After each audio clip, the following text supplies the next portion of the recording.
Yo. All right, let me turn off the old one. People come in as we bump Yo. stream. All right, let me turn off the old one. Am I in the background of you, or is that me? That was me. I was gonna wear a cowboy hat today. I put it on and everything, and then I realized I have over-ear headphones, so it wasn't gonna work. I could use a hat right now. Say we're doing some news, some Endor, some LTR, a draft best movie battles. I'm putting in. All right. Strong sexuality. Is that what it says on the opening preview thing? I never noticed that. Of what? You know that pre-roll thing I made, the little video? This thing? Does it actually say that? Some strong sexuality. We did do a horny draft very early, so I mean, I feel like it does make sense. Yeah. I was wearing a tank top before we started. That's why it took me a second, because I literally have no clean clothes right now, and I had to go find something. I was like, yeah, people don't want to see this. My least favorite part of any given couple of weeks in the laundry cycle is when I need to swap over from the boxers I no longer have to compression shorts. Oh, that's the worst. That's the worst. Out of desperation. I've got like these. My like version of that is I wear a bunch of boxer briefs. Like I just wear the normal like Calvin Klein ones. I get like a pack every year from Macy's when my mom works there during the wintertime. Get them real cheap. But there's like a couple that are white, probably 3 years old, and they're just fart stains at the bottom. And I'm just like, I'm not wearing those unless I absolutely have to. I hate to tell you something, but I don't think that's fart. I don't think farts leave stains. It's something else. That's leaving the brown. Dude, I got a hairy asshole. There's only so much I can do. I blogged that William Shatner thing. And I just said I made a joke about like Jerry in the title, and someone was like, "You left the meatiest meat on the table, just not calling it like he puts the Shatner or something like that." And I was like, "Yeah, I guess, but it's almost I feel like he's too easy. Yeah, way too easy." I thought. I was like, I'll wait on this for a little bit. But yeah, we are on the long take. We are on episode 12. Today we'll be talking about Super Mario movie, Velma being gay, She-Hulk, the Netflix stuff, some Waldron, Endor, and Lord of the Rings, and we're doing that draft. But we do have a mystery sponsor for this episode to start off this episode then. Really? Yeah. Before we get into it, today's episode is sponsored by Royal Match. Royal Match is a brand new mobile game from Slurpo Max Studios, one of the most renowned video game developers to come from the Church of Scientology. It's a ton of fun and really relaxing, and has a really big customer base among Hollywood elites such as Rick Hoffman, Frankie Muniz, and Joe Gatto. The side-scroller / dating sim allows you to take on multiple bosses based on Hollywood phonies like Leah Remini, John Travolta, Pope Francis, and more. If your e-meter runs to 0, all you have to do is watch a quick 2-minute video on the value of Dianetics narrated by the one and only Tom Cruise. Beat the game and you unlock a video of a famous celebrity getting his asshole caved in by a pool boy. We won't say who, but let's just say he didn't grease his hole beforehand. For just 3 installments of $59.99 through Western Union, the hottest game on the streets can be yours. Use code LCB at checkout, and you get a free Dianetics Denari coin. So thanks, Royal Match, for hitting us up. I had no clue you were doing this. I'm not even kidding. I've just been keeping a note in my notes app, just writing down skit ideas. The one at the top right now is it just says the Queen in Heaven doing an ad read for Royal Match. She would have been the best one, honestly. I guess like Meghan Markle, actually. I guess she's a combination, and she's worked with Rick Hoffman. I was gonna do it in like the 7 Days in Hell Queen voice. It's the Queen. Yeah, I didn't think about that. How Meghan Markle worked with Rick Hoffman on Suits. So I feel like there's actually a tie-in there. But yeah, so we do have news first. First news: the Super Mario voice from Chris Pratt. There's sure the Mario voice. Let's call it that. Yeah. So here's the thing with the Mario voice, right? Is that like you I feel like if you're going to do the Mario voice, right, and like you don't have the guy who does Mario's voice, who's very much alive, like Chris Martinet or whatever his name is, you need to like either super dedicate or just not try to do the Mario voice. And like Chris Pratt, it looks like he kind of went in between both, and he's doing like a Brooklyn Italian American accent instead of an Italian accent, and it sounds like Chris Pratt just doing an Italian like a Brooklyn accent or something. And it's really, and people are like, oh, his voice is fine. Like no, it should have been one or the other, in my opinion. Like you should have either fully dedicated and we'd laugh at it and it'd be fun part of like this absurdity of it, or just go the other way. And going in between, I think was weird. Yeah, the fact that they only showed him saying 5 words, that's not a good sign. Yeah, really rough. I like Chris Pratt, and I really want this to work because I think he gets unfairly shit on, in my opinion, quite a bit. I'm not saying he's a perfect human being. I don't know him, but like, it's kind of absurd how mean the internet is towards him. The trailer I thought was actually great. Like that, the animation looks great. Yeah, it looks incredible, and the Jack Black Bowser voice was awesome. But yeah, she's just doing like a slight Brooklyn accent. I mean, like you said, like you got to go all out. I think you got to like really ham it up. It's a kids movie too, so it's like they're not no one's gonna shit on you. They're not gonna be like where people are like yelling at Austin Butler over not perfecting the Elvis accent or some shit. It's like no one's gonna care. It's a video game character. Like no one's gonna be up your ass over it. I think he probably watched like Detective Pikachu, and he's like, "Oh, Ryan Reynolds just did his voice," but that's like Ryan Reynolds. Like Ryan Reynolds has a very like, and Pikachu doesn't speak English. I don't want to say a great voice, but like he's got a very like I mean, yeah, no, Ryan Reynolds has a great voice. Like Chris Pratt has a very much like just a normal dude voice. Yeah, it's weird because other than that, like again, the trailer did look great. Now I want to know what his Garfield voice is gonna sound. I know, just Chris Pratt saying. That's the weirder part. Yeah, I hate Mondays. But Garfield does have a relatively normal voice, for whatever that's worth. Like that can just be his voice. But I think that again, going in the in between, splitting the differences was just a weird idea. But I'm excited for it to a degree because whenever you're talking about video game movies, like they're all bad for the most part, but the animated ones are usually decent. I would say decent to good. Like even if you look at some of the like the Lego ones that are based on the video games, like they're good. Some of the other ones pretty damn good. But just once you get into live action, it gets really, really bad. But yeah, speaking of Lego movies, did you see that the Wakanda poster is just a straight rip of the Lego Ninjago movie? No, poster? I didn't. I can find this. Forever Lego. Oh no. Oh, now I'm just getting Black Panther Legos, which actually look kind of cool. All right, I'm going to share my screen. Hold on.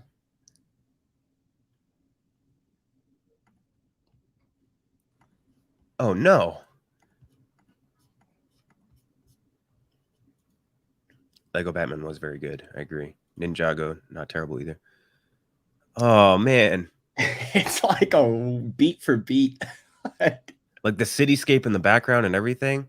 And then also the sea monsters on the bottom. Like, yeah. That's rough. Yeah. Jesus. But yeah, so anyway, Mario, we're in for it, or we're happy for it. Velma's gay now. Don't know much to say about it other than like it's one of those things where like you could tell they're doing it for social points where it's like Velma throughout most of Scooby-Doo canon was like attracted to dudes or whatever. But so like them for Scooby-Doo to be like, hey, we need to get the gears running on Scooby-Doo, get the hype back up. Let's make Velma gay. It just feels so hollow, you know? I mean, it does, yeah. I think the trailer for the new adult animated series looks awesome. Yeah. I think the Scooby-Doo property works well in an adult space. Like, it's a weird thing that they really haven't touched on. James Gunn has obviously been wanting to do that rated R live action Scooby-Doo movie for a while now. But yeah, I mean, like, what's the fucking point? Is it not? Maybe they stop. That'll stop people from being so horny for Velma, but it won't. Now it's just going to unlock a whole new dimension of people being horny for Velma, which, but she is. Velma cosplays are, buddy, undeniable. I'm on TikTok too. Yeah, they are. They get the juices flowing. My whole feed is just cosplayers, and yeah, that's one of the more I'd say I don't know what it is. That one hits more than it misses. Yeah, I don't know what it is about it. Just it really gets it flowing. Also, like Linda Cardellini, like I think that's probably it's like we're subconsciously got seeded with that, like when we were 7 years old, and now like we're like so attracted to Velma. We don't know why. It's because Linda Cardellini stepped out in a red leather suit. Yep. We didn't know what was happening. Poisoned our brains. The last episode of She-Hulk, you saw it, right? Yeah, I did. I thought it was pretty funny. I thought it was the best one. I was not expecting much, especially off that clip that they released. They released probably the worst part of the episode. Yeah. That line from Daredevil, unbelievably bad. That's the most Marvel-y line. My ass remains unwhelped. Let's change that. Like that's the most Marvel line maybe ever. The episode did make me angry though, because it was like we should have gotten here 5 episodes ago. Yeah, like, I feel like it has been significantly better if we didn't.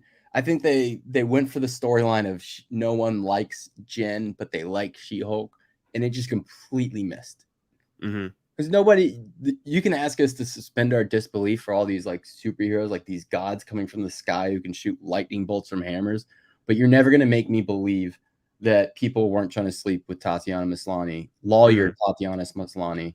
Like, she's just hot. Like, she's hot and she's got a good job. Like, I don't know. Like, we're acting like she can't get a hot date. Like, what? Yeah, I saw a pretty funny what do you call it, clippers or tweeters, like, oh, it's less cinephiles or whatever that account is. Yeah, that's what I'm talking about. Yeah, where they're like Marvel fans are pissed off about the Daredevil entrance because they show him as somebody having sex and they don't like that misrepresentation. This was very cool. That was a good bit. Daredevil doing the walk of shame.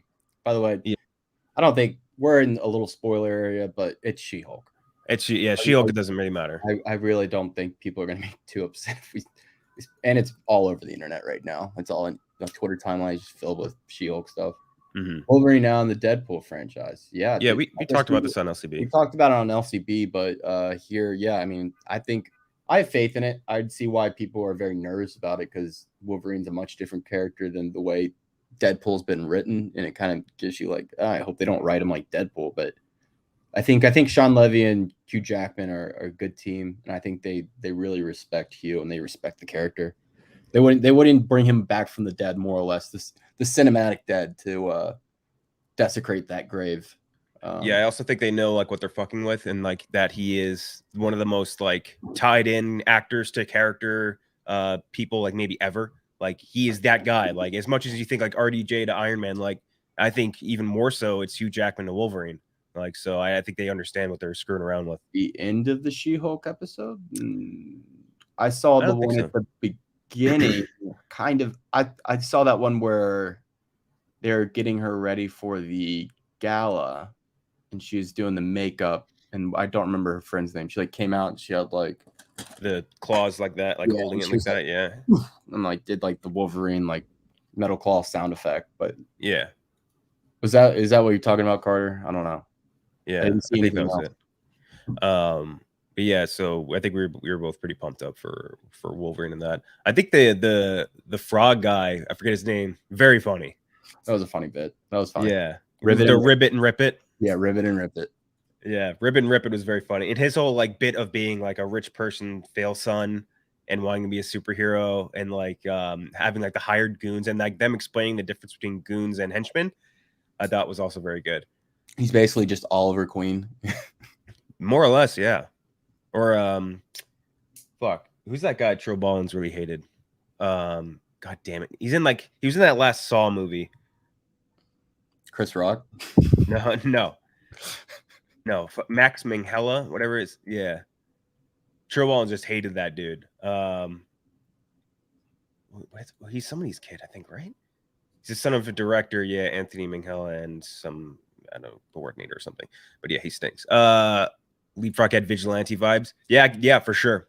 Vigilante is definitely funnier than Leapfrog by a country mile, but they're very much in the same sphere if I had to compare it. Leap Squad, and like them trying to like think of different names. where he's like, they're calling us the tadpoles now, and he's like, does he not know what a tadpole is? Like, shit was really funny. Yeah, really good. Oh, Werewolves by Night. I watched the screener for that the other day. I thought it was also pretty good. I'm gonna flip it on probably after this, unless this draft coming up makes me want to watch something else, which it's likely to do. Oh yeah. Was it a big deviation from like the Marvel aesthetic? As big as people are saying. Yeah, I would say so for sure. That's like, I think the one thing that no one can deny going out of that movie with very, very different from everything Marvel, and like a lot of cool throwbacks to other stuff, if that makes sense. That's a great comparison. I hope they play it like that. Yeah, that would be the way to play it. Absolutely. God damn. I love The Nice Guys. I didn't watch it the whole way through, but I flipped it on. Came home drunk last Saturday night, just flipped it on. You know the drill. Picked up a slice and then looking for something to watch. Yeah. The what was I? Well, when we interviewed what's his name, Jacob Batalon, I was gonna mention like an Andrew Rice question, just because I always forget she was in Spider-Man, also from Nice Guys. She's in a lot else, but I think she's a good actress. Yeah, she's good. She was in Mayor of Easttown, and she was good in that. Okay, I haven't watched that. She's pretty damn good in that. After She-Hulk, Netflix pitched a series based on a bunch of different series based on different Lord of the Rings characters. And what was the actual quote? The Tolkien State was appalled. They were like, it was like terrified. They were terrified, yeah. Something. Oh my gosh. The Tolkien Estate sucks. They do suck. They were right here, but they do suck. Like, suck. I wouldn't want Netflix in charge of Lord of the Rings ever, but like they do suck ass. I mean, like they hate everything. They hate the original movies. They hate The Hobbit, which most people do, but like the fact that they despise the original Lord of the Rings trilogy is insane to me. They're like the people who they are the definition of book is better people. They are. Yeah, they are them. Like they don't want anything changed from the books. Yeah, I mean we'll talk about a battle later. Like the Battle of Helm's Deep, I'm sure is going to get drafted, and like that's apparently that's a big sticking point for them. Is there's too much violence in the movies. Like there's too much war and battle because like when you read the books, like the battles do just go quick. They don't really stick on them too long. It's like I think Helm's Deep is 2 pages. But it's like, dude, when you go from page to screen, you have to change stuff. Like stuff has to be made for the screen. Like it's just different when you're watching something. Yeah. They're just insane people. Okay. After that, our good boy Michael Waldron got cast onto Secret Wars. He's gonna be cast on. He's gonna write Secret Wars. Cool. I think the Secret Wars like premise of all of them getting all the heroes being like stuck on the planet to battle each other in a big battle royale sounds cool as fuck. And I think that Waldron has a pretty good grasp, as we can see with like Loki, and like to a degree, like Multiverse Man is not perfect, but like also like I think you mentioned it in the last episode of LCB, like getting brought in last second to fix all this shit in the script and not having a lot of time to do it kind of sucks. Sam Raimi obviously took a big stylistic turn. It wasn't just that he was brought in. The initial director he was working with was Derrickson. Like he wrote a full script. Like there was a full script finished. There's a lot of leaks out there. You can go find them. I can't remember all of them about like what the original ideas were, and it was a lot different from the Raimi ideas. Yeah, I don't know. I think he got fucked there. Yeah, me too. I'm excited to see what he does with that. We talked about that a little bit, I think, on LCB as well, but I am pumped up for that. Oh, and then Endor got the wheels rolling for the heist. I thought it would roll in a little bit quicker into the heist because like the way they ended the last episode was like, okay, like next episode shit's gonna start, but it was kind of just another episode of prep, which wasn't terrible, but like I was kind of interested in watching it. I liked it I liked it a lot, and seeing like the little dynamics again between all the other like areas of the Empire, like seeing I forget the name of our lieutenant, like Gorman or something, like talking to like his troops. Yeah, like that was cool. Seeing all the other characters interact, seeing like Mon Mothma's like family drama or whatever with that dude that looks like fucking Will Forte was very funny. Yes, he does look like Will Forte. I was trying to figure that out. A lot like Will Forte. Like crazy amount like Will Forte. But yeah, no, I was kind of. What'd you think of the episode? I liked it. Andor, maybe even more than The Mandalorian, feels like a real TV show. I don't know how to put that, but like it feels like a real drama. Like it feels like something you could just like flip on an HBO, not know anything about the Star Wars universe, and just be like, oh, okay, this makes sense. Like pacing wise, dialogue wise, like it doesn't follow a lot of the same beats as other Star Wars properties, which I've really appreciated for. There's, like you said, like it's moving slow, but I think it's opening up so much room for actual dialogue instead of just like, we're moving towards the next point in the story. And obviously it looks great. Looks great. Does look awesome. That location, I don't know where they're filming, but it looks so cool. What's his face was eating up his scenes. Michael Ebon, I think is his name from cousin. Dude, he's a good actor. He's a really good actor. He ate that shit up. Yeah. Seeing the cereal was pretty cool. Yes, it did look like that. Yeah, big time crunch berries. Well, this is high praise, but I think it's too early to go there. Yeah. We've only got 4 episodes, but I mean, I'd say quality wise, it's definitely right there with it. Like production value wise, for sure. Yeah. Yeah, this is kind of cool too. Like that lady, the blonde lady, and like her quest for all that shit. Yeah. The only part of this I didn't totally vibe with was the guy, I don't know his name, but he just looks like a Percy, the corpo rat that got like fired from his job and had to move back in with his mom. Like that whole like storyline, I'm just like, all right, where's this going? Like let's move this on. It's like seeing this guy like battle with his domineering mom was like a little much, but his mom's a fucking mom sucks. You know the word. I can't say the word. His mom sucks. But yeah, he was, yes, and this is true. He was great playing a sympathetic figure. Okay, after Endor, we do have Lord of the Rings. We'll go through it a little bit quicker on this, and we'll talk about it more deeply on LCB. A lot of Harfoot stuff in this one. But I think the Harfoots in this episode were definitely better than they were in the last couple ones. They actually get to see a little bit of action, get to see some fire, get to see the albino freaks yet again, and not really get anything like fleshed out like the stuff that we want to see so far. But like we finally see the Harfoots really like, I don't know, dig their feet in the sand and like do something, which is kind of cool. Galadriel and that whole storyline being like sort of like I like how they kind of flipped it on its head, where like, you know how at the end of the last episode it's kind of cool seeing like everything come together, where like the Numenorian storyline is now intersecting with the Endor Bronwyn Southland storyline. That was so cool, and like you're happy because they win, it's victory, and then like they kind of, you know, turn that to ash literally. And I think starting out this episode in that world and like everyone trying to like fix shit and find like all their loved ones was kind of cool. I think the coolest part of this episode though was seeing the Elrond Durin back and forth.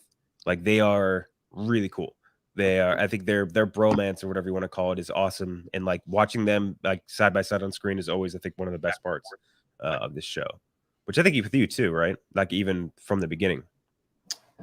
Early on, I was a little shaky on the actor playing Elrond, but he's quickly grown on me, and I see him as Elrond now. It just took a second to get away from the what's his name portrayal from the original trilogy, guy who played Vendetta. Can't remember his name. Hugo Weaving. But now and they're just back and forth is great. Like it's very reminiscent of Legolas, Gimli. Probably even a little better because Legolas and Gimli, it was very superficial. Like you're getting actual emotional depth in these conversations, and I'm having a lot of fun with it. I haven't watched today's episode, but I'm obviously going to. Like I'm pretty fucking in on this show. I like it a lot, especially after the last episode. Want to see how the fuck they survived the volcano. Yeah. Is there any explanation for that, or they just kind of skim over it? Not a ton. Like they show a lot of people died, but like they don't totally explain how the people who lived. But yeah, so I would agree with Sean in that it was a little slow for penultimate, especially because we're gonna have to wait for a while for the next season because I think they just started shooting last week. Started shooting literally, yeah. So like, it definitely felt a little slow from that perspective, for sure, because like you need like the big hook to keep you in for the next one. But I'm assuming a bunch of shit is going to happen in this last episode. Like a lot of stuff. We're going to have to figure out not the identity of our wizard or whatever or anything like that, but like we need to find out like some big mystery needs to be solved to a degree, and then a new mystery needs to be opened up. And like the moment where, for example, like when Numenor sails out to go to Middle Earth, like that's like a season ending type of scene. So like we need something like, and that was mid season. So like we need something like I would say better than that in this final one. And based on the previews, I don't know where they're going to go with it, but I'm kind of interested. We do get a big Balrog tease in this episode, which is kind of cool. The Balrog didn't come out after they put that poster out that made it look like we were going to. Oh no, by Balrog tease, I mean you do see the Balrog. Okay, good. Yeah. Good. That's like the main thing I was looking forward to. I need to see that big dog. So I agree with this, Mason. The second they said that Halbrand was going to Lindon or Aragon, wherever he was going to get Elvish medicine, I was like, well, Sauron radar all the way back up, like immediately, because obviously Sauron does corrupt Celebrimbor and then create the rings. But it would be very weird, again, just because of like all the background that they've showed with him, if he was actually Sauron, where it's like all the shit he's doing away from the eyes of people, where he's like having these internal battles and shit like that, where it's just like that part doesn't click, but everything else is like, this dude's Sauron. So I don't know, very difficult to kind of put together. But yeah, that's Lord of the Rings. No, the sirens are on my end, and I don't know where Gooch went, but that the sirens are almost certainly me. That's an ambulance. The sirens okay, are so 100% you. Did you say they won it? No, they are me. They're 100% me. And they just fucking won't move. They just stuck right now. I can kind of see. Oh yeah, there's like a giant traffic jam. It's beautiful. Okay, so let's get into our movie battles draft. We'll do you, then me, and then we'll snake. We're gonna do 10 picks. And let me go through and make sure my pool is all set up. Jesus Christ, the loudest siren I've ever heard. All right, Robbie, you go first. I'm gonna mute. There's so many good ones to pick from early on, and then it kind of drops off a little bit, because then you can go into different genres. My opinion, fantasy battles are just so much better than sci-fi battles. I feel more grounded. It's like I can actually wield a sword. Like I'm not gonna like shoot a laser gun. So I've always been able to feel like just more entertaining. I don't know. I was just saying, like, fantasy battles, I feel like are a step above. Like, I like sci-fi battles, but like you can picture yourself holding a sword or a spear or a shield, and I don't know. It feels more. I'm able to connect to it. Obviously, I'm not ever going to do that, but it just feels more realistic in my mind. So my first pick is going to be the Battle of Helm's Deep. Battle of Helm's Deep, Two Towers, or Hornburg, whatever you want to go with there. Yeah, I mean, not much to say. There's like 4 different battles, 3 different battles in Lord of the Rings. I'd say you can choose from here. But that's the one I'm going to go with. And Two Towers is your favorite movie, so I wanted to get that. Do a little draft strategy. But yeah, first pick. Yeah, it would have been mine too. I mean, there's so many great parts in that. His whole like speech or whatever before they charge out onto the bridge. When the entire rest of the army and Éomer and Gandalf show up over the ridge, the scene where they blow the fuck out of the wall with gunpowder. Jesus, man, it was really damn good scene. Too, it's like that's how you do an at night battle. You want to be able to see shit. Like, I don't want to shit on DB and Weiss too much from Game of Thrones, but like that was a long night. You couldn't see a fucking thing. Here, everything's clear, even with the rain coming down. It looks amazing. Like, I love it. I remember, what do you call it? Or after that last episode, House of Dragons happened, everyone was bitching like, it's too dark. That's too dark. Turns out it's no problem with this one. I noticed it in a few moments. Like, there's scenes where like that whole nighttime sequence with the dragon, like that, everything that was happening during that part, and it was the same director that did the long night battle. Was the same guy that did this episode, Patrick Nick, or whatever his name is, Miguel. Yeah. And I'm sure he's gonna complain again, like, oh, you just need a brand new QLED TV if you want to see my shows. Like, he left for season 2. Yeah, he'll come back for season 2. Unfucking real, this dude. But yeah, Helm's Deep, I agree. Like the way that they have the giant ass, like, I don't know, view of everything, and like seeing the full scale of all that shit is so awesome. And like a lot of like cool individual fights in there, Jack too. Yes, absolutely, Jack. Seeing Legolas skating, people who complain about that scene, that's like one thing. It's cool as fuck. Like hardcore fans of the trilogy will sometimes bitch about. It's like, oh, it's so unrealistic. I'm like, it doesn't matter. It looks so fucking cool. Mm-hmm. The fucking orcs, or rather, when like he slides it off and like he just cracks in that Urukai's like chest, like it's cool as fuck, man. There's no two ways around it. Okay, for my pick, that would have been my number one. I'll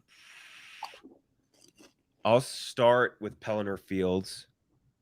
Because you want to talk about like battles that like number one are long lasting. That's like the entire half the second and half the third act combined of a very long movie.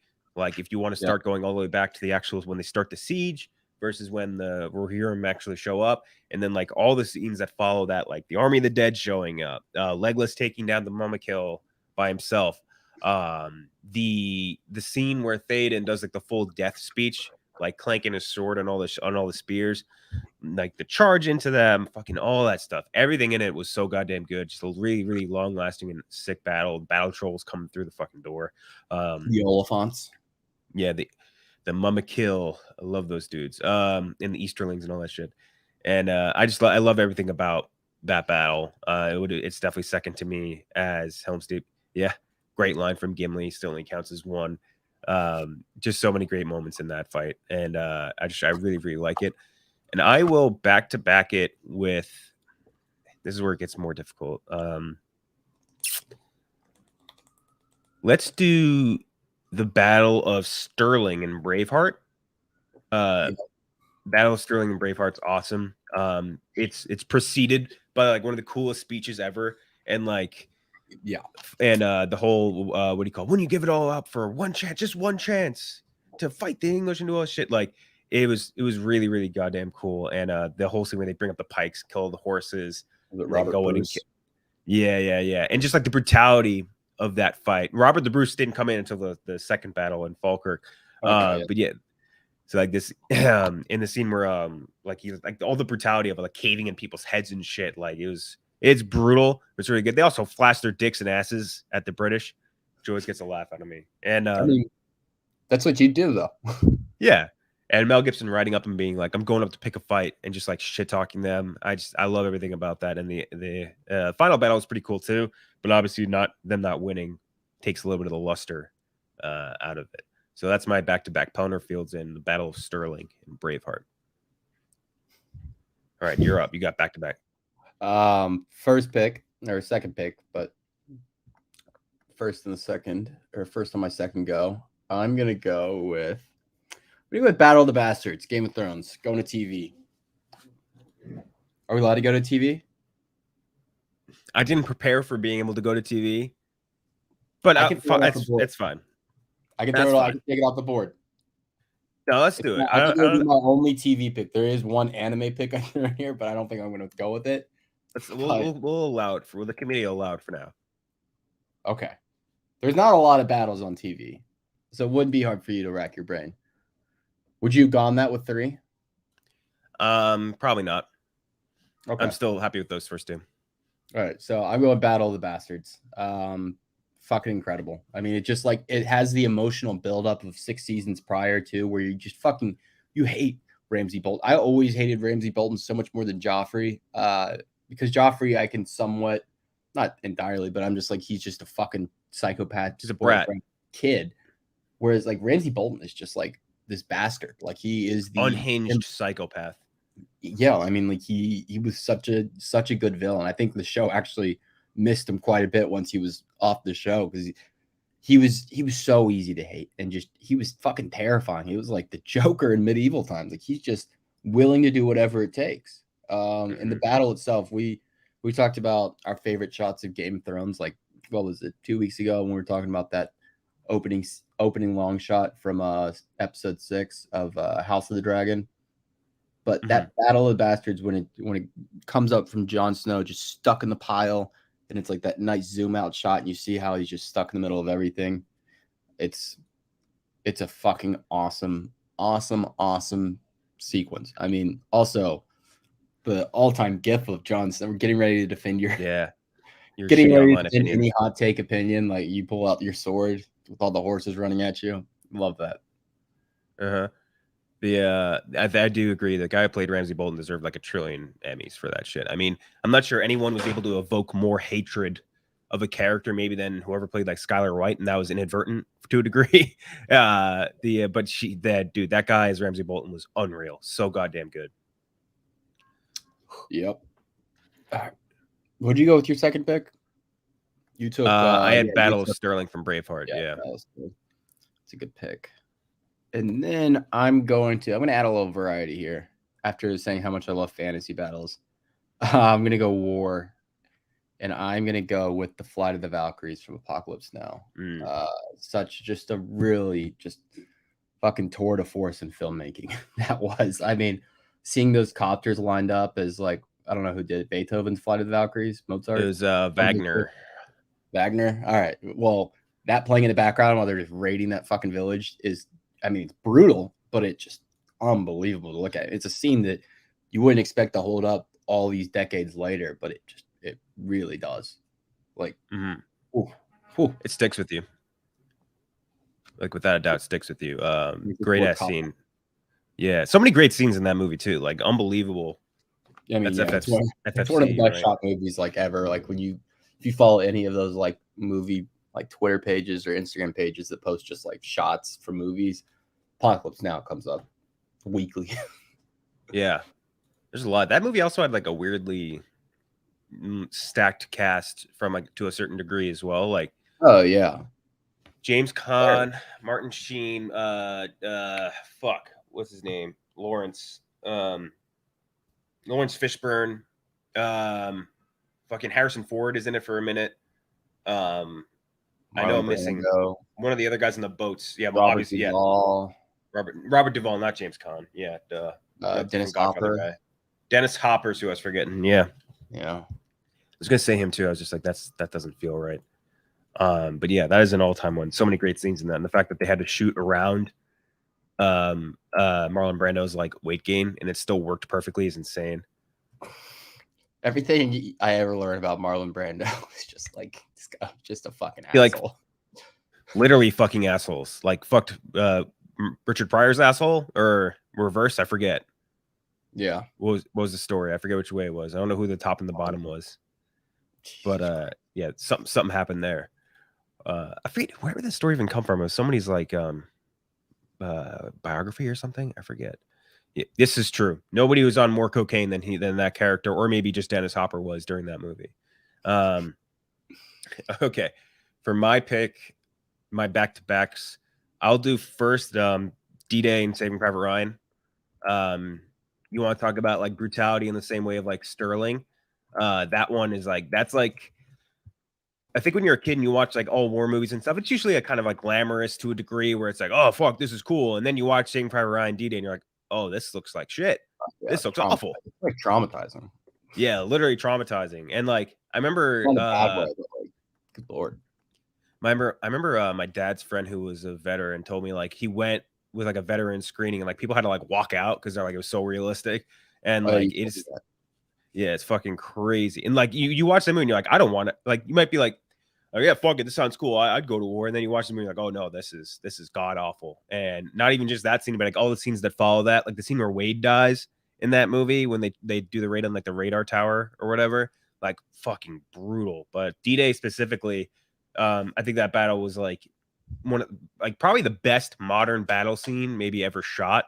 It's just incredible. And like not beyond like the actual horrors of war and all that stuff it captures, like it looks like they're in D-Day. Like the scale of it looks huge. And like it looks like you're looking at these real ass bunkers. You're looking at the real ass beaches and all that shit. It's fucking insane. Like the production value on it. The sound design too. Yeah. Like the sound of the bullets like hitting like just the way everything sounded there too. You really feel like you're there.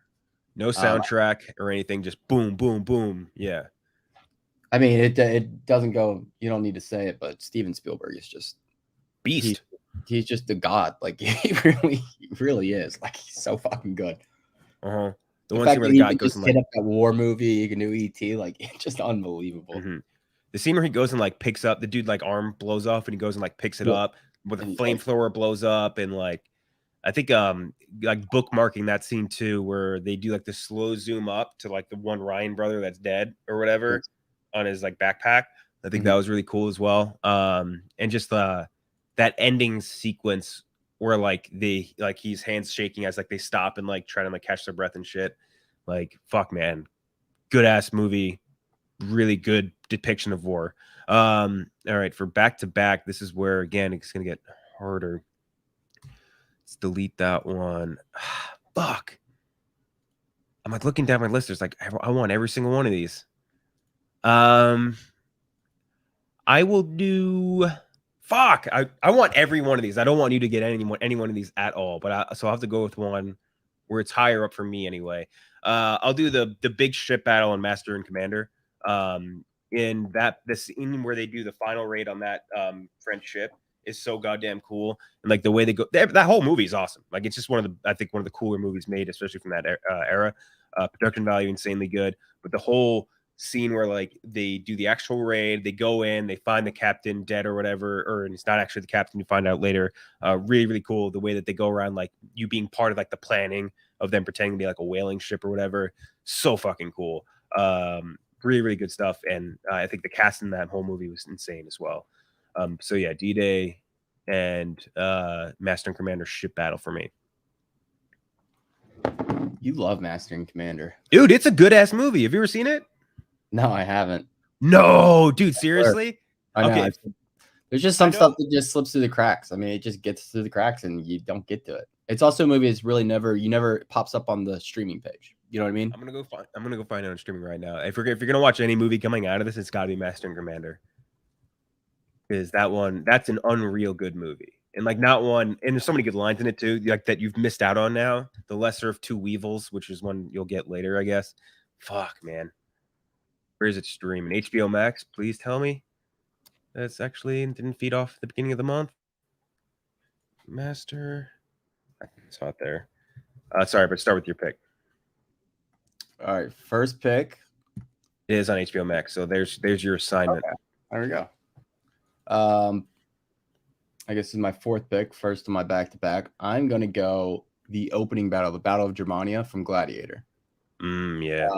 I mean, it's just the scale, the catapults, what we do in life echoes in eternity. Oh, that's when Ridley Scott was cooking. That's probably that's his best movie, in my opinion. I mean, it's so fucking good. God damn. Russell Crowe is such an animal. Joaquin Phoenix, but that gets into there later. But yeah, I mean, what else can I say? Also, a great, like, it's in the mud, like it's just gross looking. Yeah. Like it feels so much like the dog. You feel it. Ship battles in the first Pirates movie was all time. I thought that was very cool.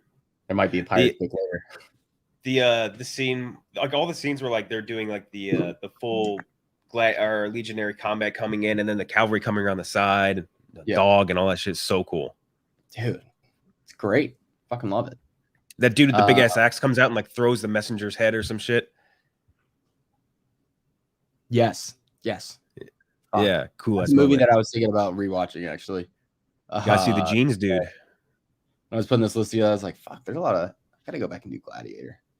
So I've been like sick all this week, and I've been rewatching a bunch of stuff. Like I rewatched Braveheart, and what else? I rewatched Mr. and Mrs. Smith, which is, I still love Mr. and Mrs. Smith. I think that's an actually very good movie. Pretty good, yeah. Entertaining, good fight scenes, pretty fucking funny. Like I love that movie. I'm not ashamed of it at all. It's also the movie that broke up Brad and Jen. Isn't it? Yeah. I don't have high hopes for the new one that they just filmed next to my apartment. Yeah. I don't know why. Just doesn't feel like something that should be remade. I can't imagine you top Brad Pitt and Angelina Jolie on screen. Both of them at like their sexual peaks too. Like, yeah, it was a hot movie. One of those things where like if Brad Pitt didn't have a shaved head in that movie, that would be like, and they let him have his good ass hair. Like, fuck. Dude, he's got a great shaved head. His hairline is so strong. It's insane, but that's what I'm saying. Like, imagine if he had like, no, I'm not saying like with Fury hair or some shit, but like if they let him have his good hair, like fuck, would have been even hotter. Vince Vaughn in that movie, very funny, by the way. That's like one of his funniest little roles, I would say. Oh, and Adam Brody as well. Do I have another pick? You do. Okay. Fuck. I could probably get this later, but I want it. I want it really bad. I'm gonna go the news station battle royale from Anchorman. Wow. Dude, it's so fucking funny. Like they tried to do the second one, it didn't work at all with Kanye West. But the first time, like it's so funny. Ben Stiller shows up, probably in a problematic role. Yes. The Canadian news team, I mean, it's Tim all Robbins. so good. I mean, Brick killed a guy. Yeah. I had to try. Where'd you get a grenade?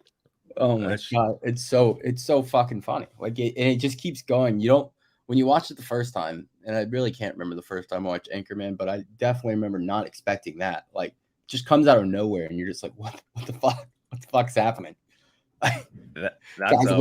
Guys losing an arm. Luke Wilson, Luke Wilson's arm gets chopped off. I forgot about that. Yeah.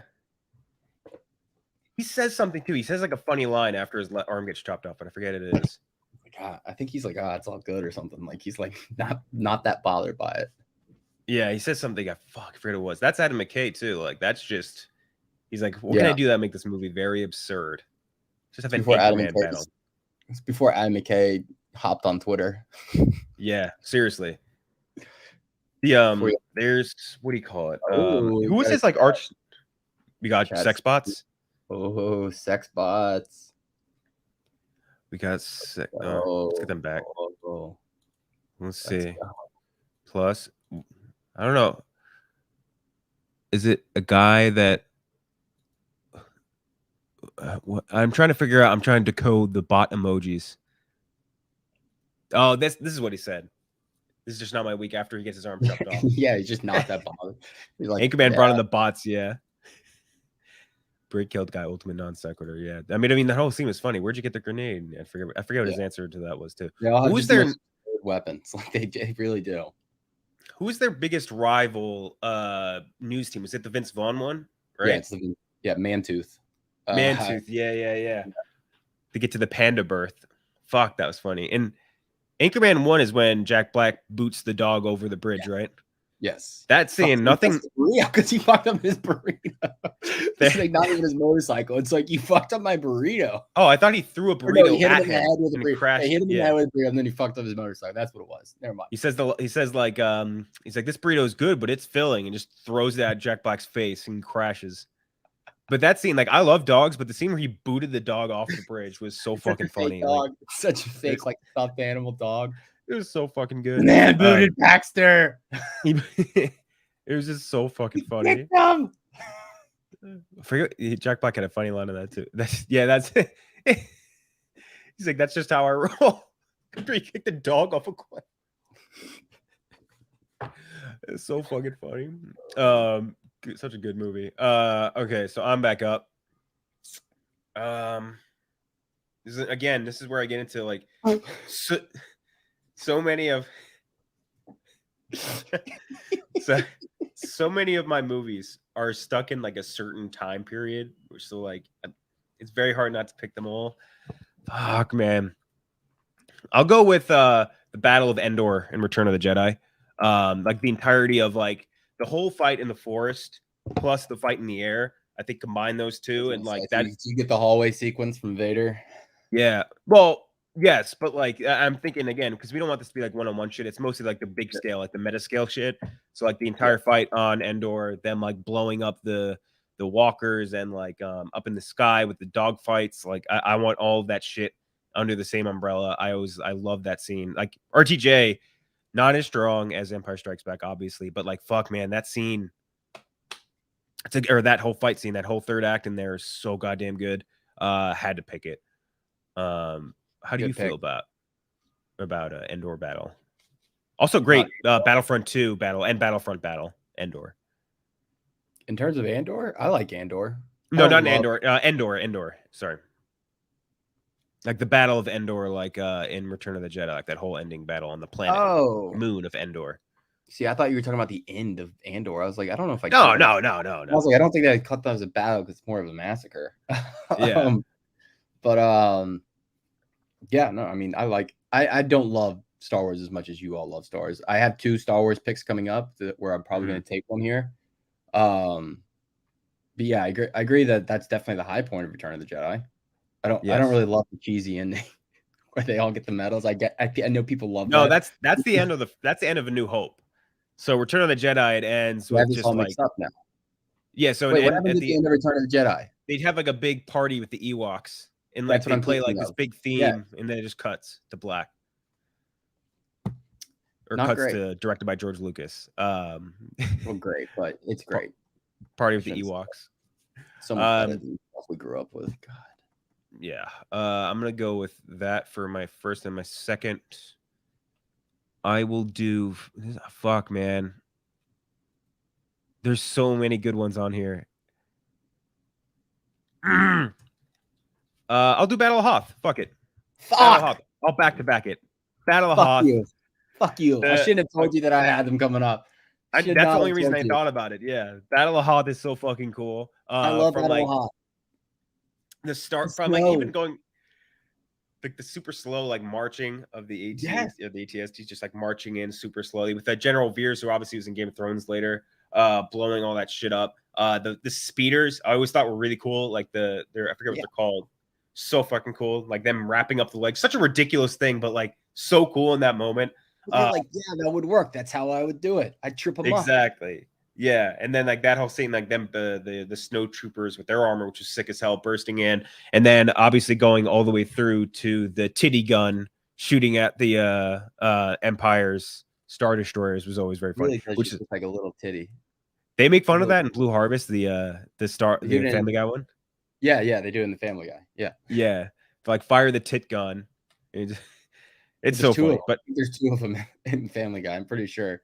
Yeah, dude, it's such Blue Harvest is so funny if you've never watched that before. But yeah, Battle of Hoth has always been like it's not the high point of Empire Strikes Back, but still like you want to talk about a great start, like that whole movie starting on Hoth, getting those little bits, and then like getting into that was so fucking cool. I really, really, really, really love the Battle of Hoth. Need more ice battles in Star Wars. We don't we don't get them a ton. Yes, also it's your great Battlefront in Warzone, and all the Battlefronts. I think it's in all of them, including the new editions and the old editions, if I remember correctly. But yeah, awesome battles on Hoth, and that's another great line from Blue Harvest, where he's like, the guy's like, do you know like the pig face guy that gets his arm cut off by Obi-Wan in the first Star Wars movie, New Hope? Yes. So like. They joke in Blue Harvest that he's going up next to like do his comedy act, and he's like, yeah, Hoth, more like Colt, and he's like, yeah, save it for the act. I always thought that was really funny as well. All right, you get back to back. You back to back Star Wars, cunt sucker. All right. I want to get a Star Wars pick. Will Battle of Yavin count, like the Death Star trench run? Yeah. Does that count from A New Hope? I'm going with that. It's iconic. I want it. I need to have it. Give it to me. Death Star trench run. I mean, it's been parodied over and over again. I mean, Top Gun basically did it. Literally, yeah. I mean, the new one. I mean, call it what you want. It worked well. There's a reason it works well. There's just this feeling of like you got stuff going up on in the air. Like it's just a really cool sequence. I love it. Mm-hmm. I don't think the movie works if that scene doesn't hit the way it did at all. Yeah. Like I think it's a pretty slow movie up until you get to that point. And then once you get there, you're like, holy shit, this is awesome. Prepare to fire the giant boob nipple gun. That's the I gotta rewatch those. I think that's what I'm gonna rewatch after this. They're so fucking funny because that's where Seth MacFarlane is such a nerd that they gets it. Same with Alex Sulkin, who wrote a lot of these as well. Alex Sulkin, right, guys? I believe he was on writing staff for all of the because they did the big one that was aired, but then they did two more that were released as specials, if I remember correctly. And I'm pretty sure Alex Sulkin was on all of them. Shout out Alex. Here we go. Love to hear it. Now I'm getting into an area where it's like I got a lot of people in a battle, but sometimes there's just like it's like one versus a bunch of people. Would that count? You're trying to pick RRR. I might be. I have it on my list, so if that's what you're picking, yeah. I'm not going that here though. But there's a bunch on here. Fuck. You know, fuck it. I am taking one of them. I'm going with the church battle sequence from the Kingsmen. From Kingsmen, yeah. Yeah, I love that. Freebird playing in the background. Colin Firth. Love Actually, Colin Firth. Not Love Actually. Fucking Bridget Jones' Diary, Colin Firth. No, that's Hugh Jack. Wait, what was the romantic movie? What was the romance movie Colin Firth was in? Oh my God. Bridget Firth. Bridget Jones' Diary. Was he in Bridget Jones' Diary? Yeah, it was him and the other British guy. Hugh. Yes, their faces are so similar. I was like, wait. They're like the same person in my brain. Fuck, what's his name? Hugh what? Probably Uno. I'll let the chat decide. Does that count? Does one person? Because I do have other battles I can go through here. I think you could do zombies, and I think you could do like space dogfights. I mean, episode 2, Clone Wars. Ooh. In episode 3, like, are you talking? So I don't think 1-on-1. So okay, if you're talking about the fight between like Obi-Wan and what do you call it? Jango Fett. Like, I don't think that would count because it's just 1-on-1. Like, I think you need it to be like there has to be a shit ton of people involved. I think that's the one thing. If we're all right, then I'm gonna switch. I'm gonna go Battle of Thermopylae from the beginning of 300. Say what you want about Zack Snyder, but 300, it just was fun. just cool. You got all the Zack Snyder isms just culminating to actually work. Mm-hmm. Like the slow-mo shit. Like you got these men that are shirtless. It's so historically inaccurate. You got hundreds of thousands of men charging at this line of 300. And they're just like standing there with their shields, and they're like, "Oh, not moving an inch," and then they just like lift their swords up. Somehow it's working, but it looks sweet. They're all jacked. Oh, yeah, yeah. Give me that scene is so cool. I had that on my list, but specifically the part where I think it's like probably like the second time they fight, or maybe the first time they fight, where like they're doing that shit where like they lift the shields up and then they stab and then they put it back down, and then like they break ranks and like. What's his name? Leonidas goes out and just starts fucking people up in slow-mo. Yes. Like that scene is so fun. Like I don't care. It's cool. It's a cool ass scene. Dude, Zack Snyder can do some cool stuff. Yeah. So like for example, for Paulie, like the raid, if I could put any raid battle on here, I would. I feel like it's violates the spirit of what we're kind of looking for, if that makes sense. But like I would do like the scene in Raid 2, the kitchen fight.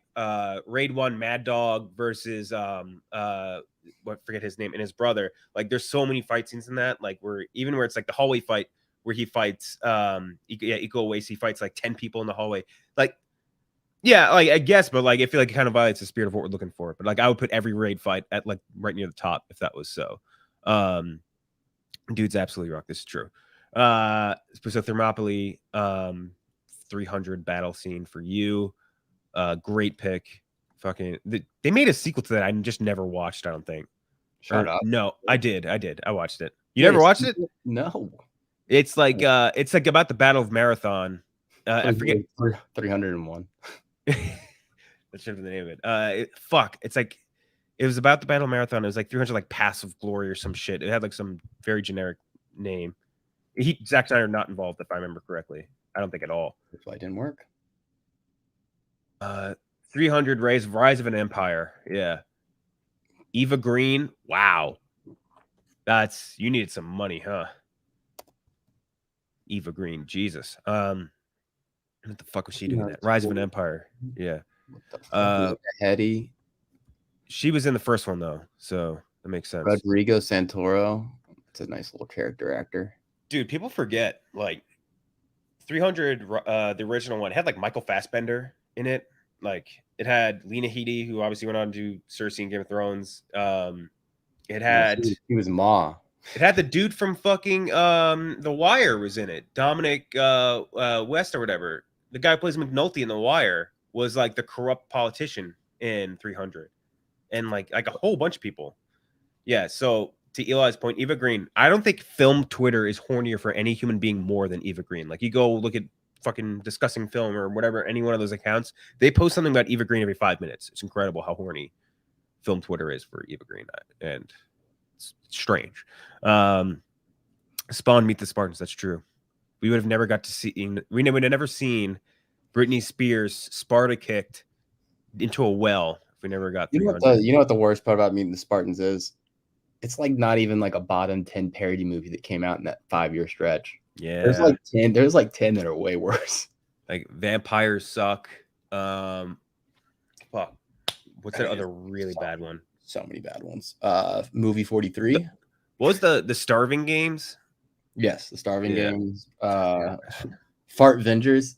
Fart Vengers, yeah. 9/11 Kevin. 9/11 Kevin. It was bad.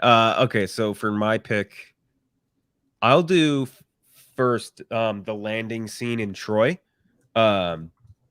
I think you're talking about like there's problems with Troy for sure, but like that scene where they first land in Troy and Brad Pitt and the Myrmidons like storm the beach and are just fucking murdering everybody, slaughtering this goddamn beach. Like it is so cool to me. I can rewatch that scene a trillion times over.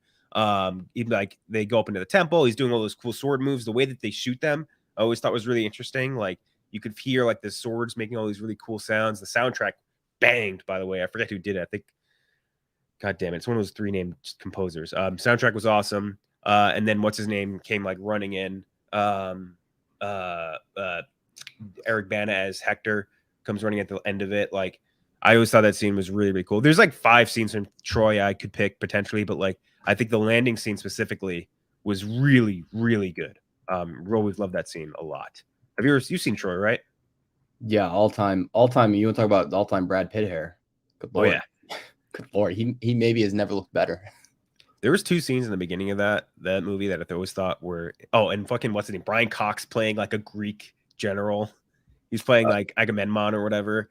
Brian Cox, so funny. The weirdest filmography you've ever seen. It's insane. I was watching Braveheart. I always figured he was in Braveheart. Like I think the weirdest one is Super X-Men, Super Troopers. Yeah, Super Troopers. When he's the bad cop. Yeah. Or no, he's the good. He's their boss. He's the good cop, not the bad cop. Sorry. Yeah. But like Brian Cox and Brendan Gleeson playing Greeks is just very funny in my head. Like, just hilarious. And Sean Bean in that movie, Orlando Bloom, Diane Kruger. You know what? What has Sean Bean done lately? I feel like some TV shows or something like that. We're defining battles as not one-on-one. We're like the spirit of it. Out the window. A lot of people. Threw it out the window. He's been voicing Final Fantasy games. Huh. He did a voice in, what was it, Fallout? Or no, he was a voice in Oblivion. Hitman. He done Hitman. He's been doing a lot of voice stuff. He must be taking some time off. Good actor. Really good actor. But that the opening scenes in Troy where like the kid comes up, he's like, the man you're fighting is huge. I wouldn't want to fight him. And fucking Brad Pitt as Achilles just going like, that's why no one will remember your name. Sick. And then he just goes up in one pieces that dude, Boagrius or some shit. I forget. Crushes him. He does that jump up in the air where he goes like, just stabs him and walks away. He's like, is there no one else to fight me? Oh, so cool. But yeah, so I'm gonna go with Troy for the first one. And then God damn it. There's again still so many I want. I'll do the Patriot. And can we count the ambush scene in the Patriot as a battle? Because that was 3 people versus like 20. I'll take it. Yeah, so the Patriot. Anytime we get the Patriot some more love, I feel like it's a movie a lot like most people have seen, but somehow is underrated. I don't know how to put it. Like it's a really fucking good movie. I think it is actually like underrated is the right way to actually put it here, because I do think like it doesn't have a lot of critical love or anything like that. Like I think it's a legitimately very well put together movie. Like it is. Yeah, that's what I mean. Like seeing that. Very, very fucking well made.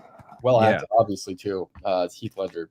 I mean, he killed everything he ever did, but the scene specifically in this ambush scene where the kids are going like aim small, miss small, blah blah blah, and like Mel Gibson, I forget his character's name in the movie actually, but like when he goes ballistic with the tomahawk and like goes in like blood rage, basically, I always thought it was so damn cool, man. I always really love that scene. America rules, man. Yeah, big America movie. Love that one. You get back to back. All right, I'm gonna go.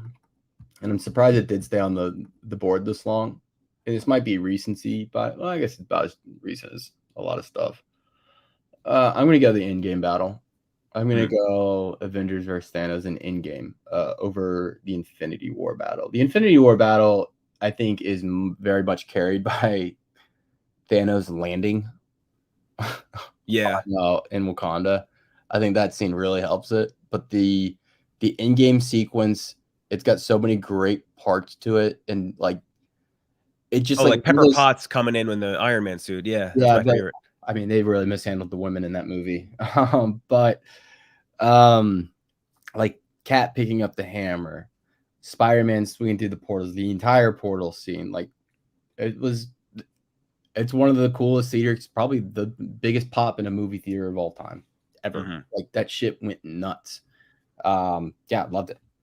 I mean, fucking even like Captain America was cool in that, or not Captain America, Captain Marvel. She was cool in that. Like her they were coming both out very of cool, nowhere and like fucking straight through the ship. Sweet. Mm-hmm. Thanos going out like a little bitch. Iron Man going out like a king. Yeah, I mean, it's a culmination of the MCU for what, 21 movies up to that point, something like that, 22. Yeah, great. Who are they? The Gooch Man? No, I never miss one. I never miss one. I'm a UPS baby. No, that's one of my favorite things from the bracket when I think Nick said, he's like, Tommy, you look like you could drop a titty. Like, you could mishandle a titty and drop it. He does. He does. But yeah, that exactly. That battle was just so sick. And again, I think the emotional tie-in helped a lot because that is the culmination, like it does not work nearly on the same level without the 20 movies leading up to it, because like you don't get the like, you don't understand why it's so fucking cool when Cat picks up the hammer, and you don't understand why it's so cool the portal's open if you didn't see everything leading up to that, but like it just works if you watch the rest of the movies, like really does. And I like Infinity War a lot more than Endgame, but Endgame's battle really fucking put it over the edge and really made it work. Yeah, loved it. That's a great ass scene. And like, it's so weird because when you think about the line "Avengers Assemble," it makes no sense in the context of that scene, but like, it's just fucking cool. They're already there. Yeah, they've already assembled. The assembly has happened. The assembly part is over. Like, it would be like Avengers Charge. I don't know what they would say. It makes no sense, but it was still cool as fuck. Everyone went nuts. Avengers, my bussy wet. Yeah, what did I say in the skit for it? Like my pee hard or something? My pee hard. Yeah. All right, you got one more on this round. This is one that I actually didn't have on my list, but let me find who just threw it in there. It's one that I can't believe I did not put on. I gotta shout him out. Aiden. We're going Battle of Hogwarts. Deathly Hallows Part 2. Another that was a culmination. Really fucking awesome. I mean, they got Neville to look cool. Got Neville. Yeah, that's true. I mean, like the shit worked. Harry going to give himself up, the Elder Wand, everything. I mean, I like Harry Potter quite a bit, more than I'd like to let on, because Harry Potter, the fandom is kind of weird. But yeah, all you have to do, you could just say it out loud. You just hate trans people. That's what you're trying to say in less words. But yeah. Yes, J.K. Rowling, my queen. Queen Turf. She's single still. I know she divorced. I mean, I'd risk it all. I'd risk it all. Just for the bag. Generationally huge wealth. But yeah, no, Battle of Hogwarts, awesome. Fucking amazing. You get also can't go without saying Mrs. Weasley. Absolutely dominating Bellatrix. Fucking great scene. If Leviosa. Yeah. Dude, those movies, again, the first two, I still fucking love them. I think they're better than everything in between. I disagree, but they are different. They are completely different vibes. So I could see if you prefer one vibe over the other. World building vibes, man. I love them. Yeah, no. Harry, I saw someone put up a TikTok today. Like, they're so mean to Harry Potter in like the first like 2 movies. Like everyone who meets him is like, "You're Harry Potter. What was it like when your parents died in front of you?" Absurd thing that for even a child to say to somebody. He's like 10 years old. He's like, "Oh, boy lived, but your parents died." That's one of my favorite tropes, and this is like kind of the inverse of this. This happens a lot in movies. I feel like specifically in the late 80s into 90s. Is like weak guy talking shit to obviously extremely strong guy. Where like, you remember in Terminator when like fucking 6'3" mega jacked Arnold Schwarzenegger tells that guy like, "You're gonna give me your clothes and your thing," and he's like, "Ha ha ha, you pussy, what are you gonna do?" It's like, what do you mean? Dude, he's like prime Arnold. Like prime Arnold. He's the biggest man you've ever seen. Like muscles everywhere. I just watched the same thing happen in I was Naked, rewatching naked. yes. He's a psychopath, clearly. Like, Same thing happened. I was watching Universal Soldier, which has Dolph Lundgren in it, and like Dolph Lundgren comes up to this guy, and he's even punier than that dude. This guy's like super tiny, wearing this little cowboy hat, little goatee, and he's just like the Dolph Lundgren like gives him a command, and the guy's like, "Yeah, what are you gonna do about a Dolph Lundgren in 1992?" It's like this again, massively jacked, even taller than Arnold, huge dude. He's like, "I'm gonna beat the fuck out of you. What do you mean?" And he like just goes in a row and just kicks like 15 people in the face. It was so funny. Like fucking, I've always have to find that trope very funny. People should be more scared of big people in movies. At least that's my opinion. I mean, yeah. For my next pick, I will do the Siege of Jerusalem and the Kingdom of Heaven. Kingdom of Heaven, all-time fucked with movie. That one, the theatrical release of it is like literally a different movie from the director's cut. Like Ridley Scott wanted to be like, I think, closer to a 3-hour movie so that he can like get the full story going and everything. But for the theatrical cut, the studio made him cut it down a lot. Didn't really totally make sense. But the director's cut of Kingdom of Heaven is obscenely good. Like it is so goddamn good. And even in both editions, I do think the Siege of Jerusalem is awesome. Really gives you like the full wide scope feel of like a massive like medieval siege. I think all the dialogue sequences between Orlando Bloom, who's like I forget, the Duke of some shit, and Salahadin, I think, and they're both really, really good. Edward Norton as the King of Jerusalem, I also thought was good, even though you never really see his face. Eva Green in that movie. Yeah, I was waiting for you to say it. I was like, are you not going to bring up the fact that Eva Green was in this movie? Eva Green was in that movie. A couple of people, Liam Neeson.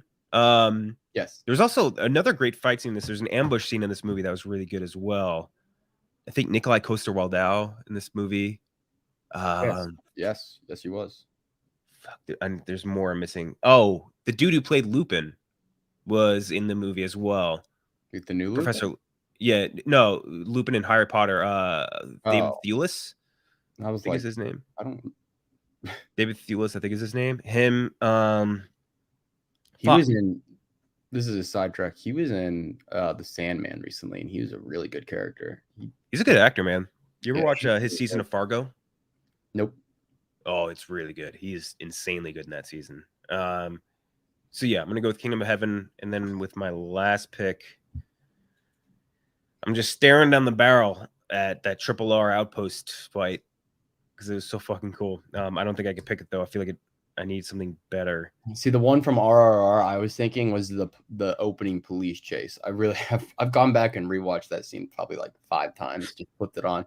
I love the music that yeah. it's so great and so cheesy, but God, I can't believe Chris didn't like it. I know, it's insane. Oh, well, neither can the entire subcontinent of India. If you go to we're still getting that's gonna be our most watched video of all time. It's like hitting like 40K now. Like it's yeah. It'll never probably be fictional debates, but like it's getting up there. I have 2 left that I'm really working on in my head. I'll just say them because you could pick whichever one I don't. It would be the final battle in The Last Samurai, which I always thought like The Last Samurai. Again, it's like the Paul Mooney bit where it's like Tom Cruise being the last samurai is just the most ridiculous thing in the world. Yes. But it is just a fucking cool scene. Like I don't care. The battles in that are really cool. I can't help it. And sue me. It's like a miscast role in a way, but like he's really good in that movie. Like he's pretty fucking good in that movie. Like he's awesome in that. Yeah. But it'll be somewhere between that scene, that's The Last Samurai final battle, and the Black Hawk Down Battle of Mogadishu. Both of them I think are incredible. Yeah, I'd have like 15 Ridley Scott movies at this point though. So like what do I have? Any war stuff? I mean, Black Hawk Down could be your war pick. Like I have D-Day. Oh, that's true. I have D-Day. Fuck man. Can I back to back Ridley Scott and get that battle's so good though, man. There's more too. Like there's like We Were Soldiers and like shit. I'm gonna go with Black Hawk Down Battle of Mogadishu. Okay. It's just an awesome scene or awesome movie, but like I think that's another one similar to Saving Private Ryan where it's like this shit sucks. It's not cool. It's terrible. It's a miserable time. So yeah, I'm gonna go with Battle of Mogadishu. Another Orlando Bloom banger. So I have Pelennor Fields, which would be an Orlando Bloom. I have he's not in Master and Commander, but it feels like a movie he would be in. He's in Troy, which I picked, and he's in Kingdom of Heaven, which I picked, and now also Black Hawk Down, which I picked. This dude just had a run in the early 2000s. So you have your last pick. This is tough. This is tough. Man. Fuck. I just saw another good one get thrown in the chat. Now I kind of want it. Fuck. I know what you're looking at. That's another tough one where it's like there's definitely enough people for that one to count. Wait, which one? If you're looking at Mad Max. No, I don't want Mad Max. Marineford One Piece. Fuck, I kind of want to take it. The One Piece. Yep. The One Piece is real. I feel like there's not a lot of good like big scale battles in anime that I've seen, at least in recent memory.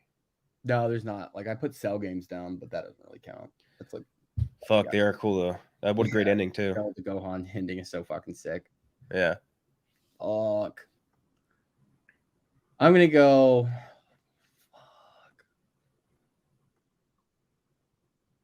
Yo, I'm sticking with what's on my list. I'm gonna go War for the Planet of the Apes. Which scene from War of the Planet of the Apes? Just like the charge on the base? Yes. When they're all riding on they're on their horses and they just lead up to the. I mean, everything leading up towards the ending. You got the girl with them. But yeah, no, I'd love to I just want something from Planet of the Apes there because I like a lot of just the different battle stuff throughout the movies. It's all just looks so fucking amazing. Yeah. And I think the way they shot. I mean, Matt Reeves I think he's a genius. Like he is absurdly good director. It just looks so good. The horses, the snow, the apes, it just looks fucking so cool. The guns, you get like modern warfare mixed in with tribal warfare. Like it's just fucking awesome. Yeah, shout out General Shin. They were running around with like fucking M4s on horses. Like it's just cool. Like anytime you get someone with a gun on a horse, it always is cool. There's no way around it. John Wick from the most Parabellum when he fucking shoots the guy in the head from the horse. The guy at the motorcycle. Yeah. So that's my pick. I think it's a great pick. All right. So now that I'm thinking about it, I really would have loved to take something from One Piece, the Marineford battle. That would have been great. I guess we'll go through some of the honorable mentions. For me, I had the battle over Coruscant that starts off Revenge of the Sith. Like that scene where like the war drums bring you in right off the crawl, I always thought was sick as hell. There's not enough of it though for I feel like for it to be on the list. The battle in glory, like for Fort Wagner, like that. You want to talk about battles that get the juices flowing? That scene is fucking crazy good. That's like Morgan Freeman, Denzel Washington, Andre Braugher, all with like Carrie Ools and Matthew Broderick. Like it's fucking cool. It's a good ass battle. You seen The King, the Timothy Chalamet movie? Yes, the one with Timothy Chalamet and Robert. Yeah, Robert Pattinson plays a French king, and I think he eats it up. People hated it, but I thought he was really good. The Battle of Agincourt in that I thought was sick. He's not great at accents. He's not a huge accent guy, but I think his accent in that was like perfectly over the top for what the character was supposed to be. Yes. So that we mentioned the Last Samurai final battle. You've never seen the Brotherhood of War, the Korean movie, I don't think, right? So no. They have a lot of great battle scenes in that movie. It's a Korean movie. I think it's called Takgukgi or something like that. It's really, really good though. There's a scene where the Chinese enter the battle on the side of the North Koreans. Awesome scene, really, really good. We Were Soldiers was on my list as well. A lot of Mel Gibson movies in this world. And then also they have like a very long take, or not long take, but a very like cool scene in Passive Glory, the old movie from the 50s with Kirk Douglas, where they like follow like the troops like going across no man's land, which is really, really cool. Would you have any honorable mentions? There was some stuff in here, but there was I had a lot of like single man versus bunch of people. So that would have been like, I guess the highway battle, and it's less of a battle, but that highway shootout from Sicario, I really love that. I mean, it's less of a battle and just very tense build up scene. The house raid from True Detective season 1, when it's just Matthew McConaughey, the long shot, him going through the house on the biker gang. Yeah. Let me think. Talked about the RR. I saw Kill Bill. That was on my list. Her battle against the Crazy 88. So great. I mean, I love Kill Bill. I really love Kill Bill. I don't know why I just did my screen, but I really fucked it up. But yeah, Kill Bill does rock. There's a lot of them. Like, I agree with you where it's, I don't know, like it's hard to define them as like an actual battle. You know what I mean? Where the battle versus the zombies and Shaun of the Dead when they're defending the pub. Yeah, that's cool. There's. I wish there was more like larger scale zombie battles. You know what I mean? I feel like there's not enough good ones. Yeah, Dawn of the Planet of the Apes, with the apes charging across the across the bridge. Wait, no, that's Rise of the Planet of the Apes. Dawn of the Planet of the Apes is the second one. I will say they didn't title those movies great. No, they could have done. You don't really know the order. You can't really tell the order you're supposed to be watching them in. Yeah. So those are a list. Madara versus the Shinobi Alliance. That's where Naruto probably should have ended. Yeah. Did you see their didn't hate everything that came after it, like especially the Rock Lee opening up the 7 gates or whatever it was, the 12th gate. Fucking awesome. But yeah, no, that was Did you see the thing that they dropped the other day, the Naruto account, the like the remastered type of version for like, I forget what it was, for Naruto's like anniversary or some shit. They just take out all the filler? Just look at it, dude. It's cool. It looks like, maybe want them to reanimate the entire first original grouping. They reanimate. There's the battle. That battle. No, it's hard to explain. You gotta watch it. You just gotta see it. It was really cool. Dude, we got so much anime coming up this month. I can't wait. I know. Your children's anime. Yeah, what'd you put in here? No, I'm not talking about C.S. Lewis's bitch ass. It was a rematch. Yeah, it was remastered. Yeah. I never watched this. I did recently start Tokyo Ghoul. It's pretty awesome. Dude, you gotta watch Code Geass. Yeah, I never watched that, but so that'll be next up after I'm done Tokyo Ghoul. It's like Attack on Titan if Aaron wasn't a bitch. Ooh. That's very appealing based on that description alone. Yes. All right, but that's a long take. We'll be back next week with a new episode. I'm gonna figure out. We'll have a guest on for the next one because I did like that last time we had Clem and Robbie. That was fun. What do we agree on? I'm gonna watch Master and Commander. Master and Commander. Yeah, I'm probably gonna watch the Marvel thing first because I don't want that. Yeah, I'll be on my timeline. I don't want that ruined all day. Yeah, and that's a quick 45-minute thing, right? Mm-hmm. I'm not gonna want to watch the second season of Tokyo Ghoul. Why? I thought that first season was pretty cool. Fuck. Dude, that sucks. Studios, fuck. There's nothing worse when they just switch studios on you, or like. Yeah, that's like fucking One Punch Man, dude. Like that first season's unreal, like the animation style, and then the second season's like, what the fuck is this in comparison? It's weird. I hate that shit. Okay, so they go off canon. That's why. Fun times. They never do that in anime. That's kind of weird. All right, then I'm gonna have to switch into anime is almost always 1-to-1. But yeah, we'll be back next week. We'll tweet out the results of this and see how people feel about them. We'll throw it to a poll. But until then, we will see you guys next week. See ya.